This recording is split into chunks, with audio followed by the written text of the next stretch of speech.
Alhamdulillah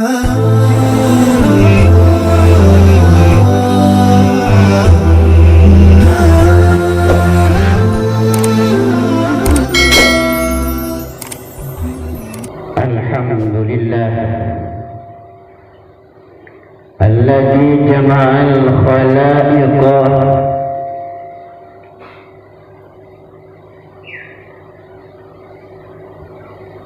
fi yawmi arfata kama jama'a Allahu yawmal qiyamati fil mahsyar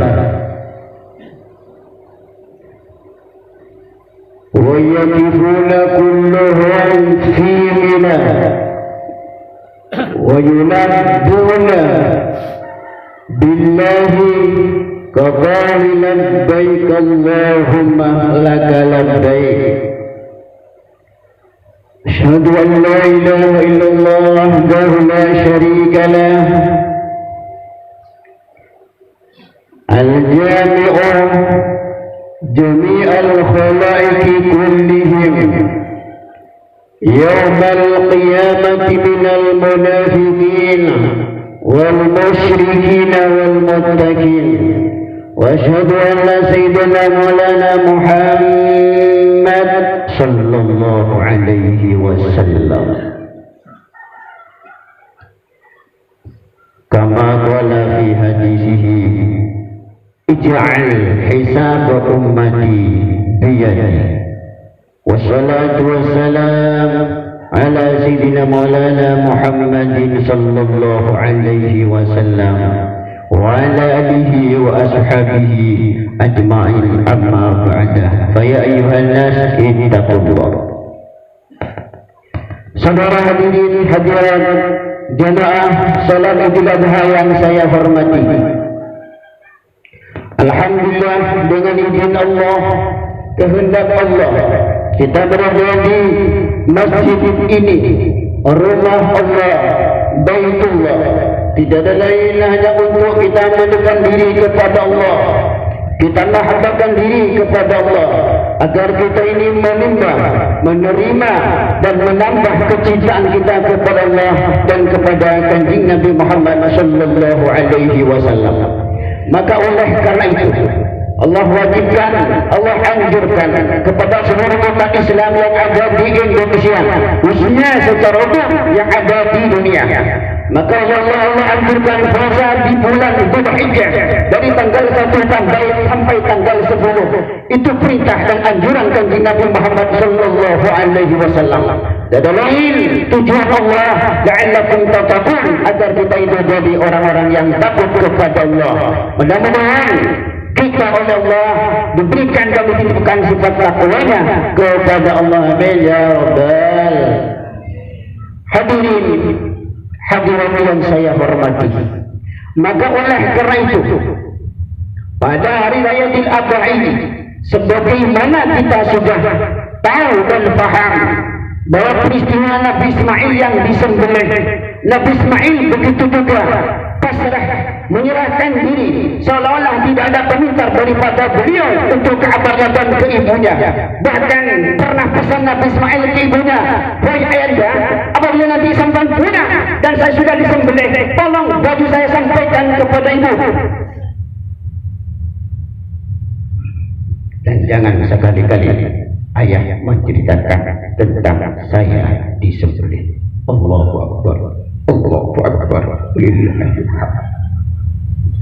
Sama halnya apabila kambing dan sapi, apabila mau disembelih dan mau dikorbankan, tidak ada teriakan daripada kambing dan juga sapi, dan tidak ada kambing dan bunyi. Silakan sampai pantau sendiri kambing-kambing yang mau disembelih, apa kurang satu hari pasti kambing itu mau, dan bahwa kambing itu tahu dan ngerti bahwa saya mau disembelih.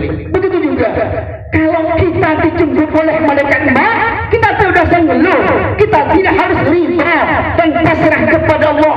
Dan ingat apa-apa bahwa kita itu akan kembali kepada Allah. Malaikat maut menyambut kita, kita takbir dengan malaikat maut yang menyambut kita. Bukan kita untuk dimasukkan ke neraka, tidak. Disinilah tentang kita, nyawa kita Allah diberikan kepada Allah kepada kita. Hanya sebentar, hanya sejenak semasa hidup kita di dunia. Allah walillah. Maka Allah dalam Al-Quran menjelaskan, a'udzu bisyaitonir rajim, "Wabtaghi fima ataka Allahu ad-darul akhirah wa la tansa nasibaka minad dunya wa ahsin kama ahsana Allahu ilaik wa la tabghil fasada fil ard inna Allaha la yuhibbul mufsidin." Wabtaghi, cari untuk kita ini bernaung, untuk kita keselamatan kita di akhirat. Cari amal perbuatan yang untuk kita selamat nanti di alam akhirat. Kita sholat, kita berpuasa, kita zikir, kita baca salawat, kita menghendakkan diri kepada Allah, kita bantu orang lain, kita mengajar, kita mengabdi, kita jihad, kita membela agama, kita membela para habaib, kita membela para kiai, kita membela pondok, kita seluruhnya adalah urusan akhirat. Wala tansah nasibaka minad dunya. Ini jangan diartikan kau jangan melupakan bagian kamu dari dunia. Tidak. Tetapi jangan melupakan kamu bagian kamu di dunia ialah kematian kamu. Hanya sebentar hidup di dunia. Maka oleh karena itu apabila kita tidak melupakan kematian kita, insya Allah seluruh amal perbuatan kita akan dibenahi. Ibadana bila ta'ina Allah ta'ala bila kurang syafan diposakan kurang kena ibadana Allah ta'ala. Jangan diartikan wala tansa nasibaka minad dunya, kau jangan melupakan bagian kamu di dunia. Tidak. Wa ahsin kama sallallahu alaihi. Berbuat baiklah kalian sebagaimana Allah berbuat baik kepada kalian. Lihat dari kita sejak kita lahir, pernahkah Allah berbuat jahat kepada kita? Pernahkah waktu kita disusui oleh ibu kita? Pernahkah Allah berbuat jahat? Tidak. Allah menyayangi kepada kita. Kita hidup lahir dari ibu kita, kita telanjang, kita tidak bisa apa-apa, kita tidak bisa mendengar apa-apa, kita tidak bisa berbicara sampai menyusu. Dari menyusu sampai kita merangkak, dari merangkak kita bisa berjalan, kita bisa berlari. Inilah rahmat Allah, berbuat baik Allah. Apakah Allah hanya cukup menghidupkan kita? Tidak. Diberi rezeki, diberi kecukupan. Mau kendaraan diberi kendaraan, mau baju lima diberi baju lima, mau emas diberi emas, mau rumah diberi rumah. Apakah sampainkah yang ingin rumah itu? Apakah keinginan sampai yang punya rumah? Apakah kemampuan sampai yang punya kendaraan? Tidak. Itulah kebaikan Allah kepada kita yang wajib kita syukuri kepada Allah dengan kalimat alhamdulillah. Selain kendaraan, umur Allah berikan, kesehatan Allah berikan, selama kita berdoa, selama kita minta, selama kita bermunajat, Allah mendengarnya, mendengarkan munajat kita. Allah terima, mau apa keinginan kita, mau dunia diberikan dunia, mau akhirat diberikan akhirat. Tapi jangan lupa, kalau urusan dunia, kita ibadah mau dunia, kita ceramah mau dunia, kita mau selawat dunia, jangan harap di akhirat tidak ada kebahagiaan apa-apa. Wala tabghil fasada fil ardh. Jangan kau bikin kerusakan di permukaan bumi ini. Karena Allah tidak senang orang yang bikin kerusakan. Misalnya tidak ada fitnah, asalnya ada fitnah. Tidak ada mengadu domba, asalnya lalu kita mengadu domba. Ini bikin kerusakan. Asalnya silaturahmi baik, enggan karena banyak fitnah, banyak komentar, banyak omongan, akhirnya bikin kerusakan sampian. Kemudian asalnya rukun, akhirnya pecah belah dengan membangun masjid 2 atau masjid 3. Ini kerusakan juga. Jangan dianggap itu kebaikan, tidak. Maka kita sejarah sejak kanjeng Nabi Muhammad SAW. Dulu Rasulullah setelah dari hijrah dari Mekah mau ke Madinah, sebelum sampai ke Madinah beliau membangun masjid Quba. Di tengah-tengah masjid Quba sudah berjalan, lalu ada salah satu orang munafik bikin masjid itu apa? Menghalang-halangi masjid Quba yang sudah dibangun oleh beliau bersama para sahabat. Apakah dengan masjid yang dibangun oleh orang munafik itu apakah dibiarkan oleh beliau? Tidak. Wahai orang-orang musyrik, ketahuilah masjid kubur yang saya bangun untuk saya menjihad, untuk merampingkan, untuk sholat jemaah para sahabat dan para umat muslimin. Kenapa kau bangun masjid? Buatlah sekarang juga masjid kamu, dan masjid itu diberi masjid zero, masjid yang membahayakan seluruh umat Islam. Allahu Akbar, Allahu Akbar, Allahu Akbar, walillahil hamd.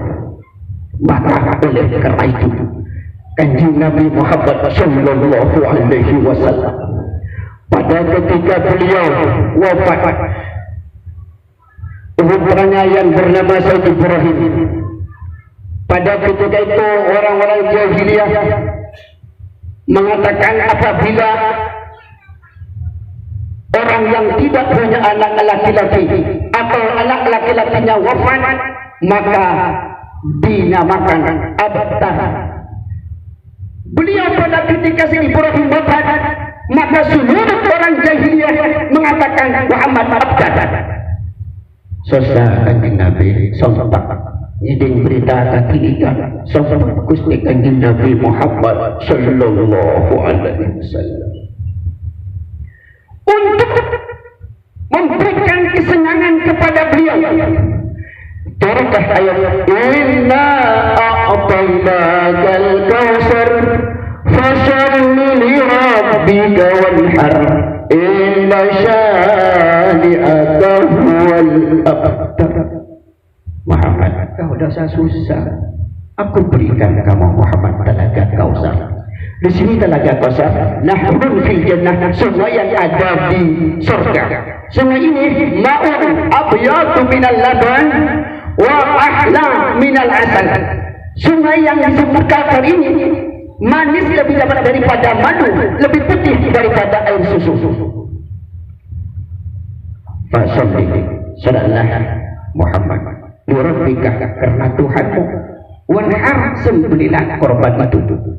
Inna syani'aka huwal abtar, sungguhnya orang yang benci kepada kamu Muhammad itu yang disebut abtar. Abu Jahal karena sangat membenci beliau maka disebut abtar. Tapi beliau mengelak, beliau tidak mau dengan abtar. Maka karena beliau kematian anak Said Ibrahim, maka seluruh orang-orang musyrik yang iri kepada beliau menamakan beliau bahwa Muhammad abtar.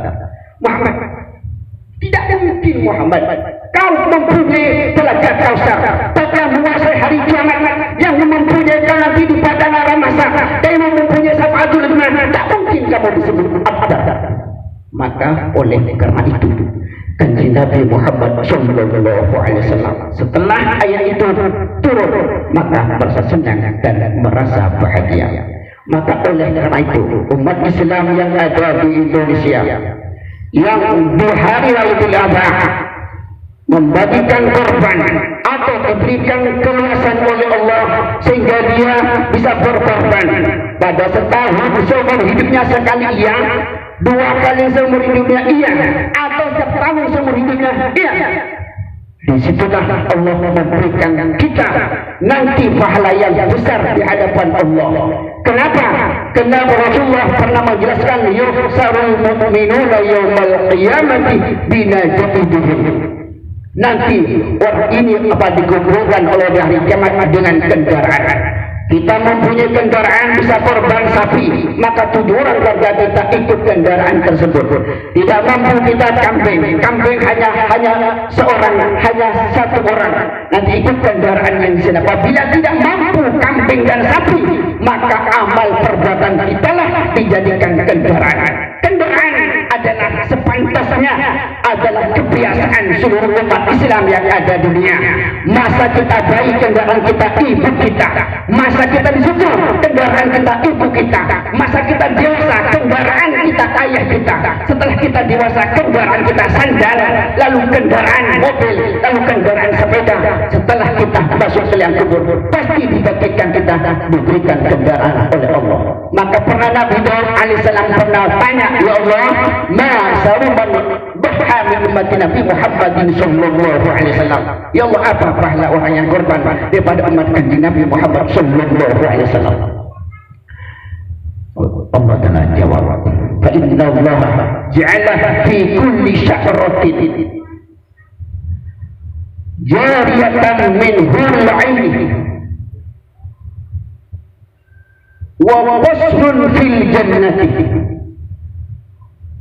wa idza kana yawmul qiyamati qila lahu arkibuhu wa la tumsu rajulin. Nabi Daud, orang yang berkorban pada setiap rambut Allah jadikan gedung di surga. Allah berikan bidadari setiap satu rambut. Kalau bulu korban kita 1000, kita mendapat kita bidadari 1000. Kalau bulu kambing sampai 2000, kita mendapat bidadari 2000. Dan nanti apabila di hari kiamat Allah suruh malaikat berikan kendaraan itu. Jangan umat hamba-hambaku disuruh jalan kaki mau pergi ke arah Makkah. Allahu Akbar, Allahu Akbar, walillahil hamd. Maka oleh karena itu, maka seluruh umat Islam yang sudah diberikan kemampuan oleh Allah bisa berkorban, lalu tidak bisa berkorban, kita ikut bagaimana hadis kanjeng Nabi Muhammad sallallahu alaihi wasallam, "Man kana lahu sa'atun falam yud'if falyamut insya Yahudiyyan wa insya Nasraniyyan." Kalau kita mampukah per tahun sekali kah? 2 tahun sekali kita mampu, lalu kita tidak mau berkorban, maka apabila kita mati, bisa kita mati Yahudi dan bisa kita mati Nasrani. Allah walillahil hamd. Barakallahu li wa lakum. Kullu an wa nafa'ani wa innahu ta'ala jawdul karim wa ra'ufur rahim.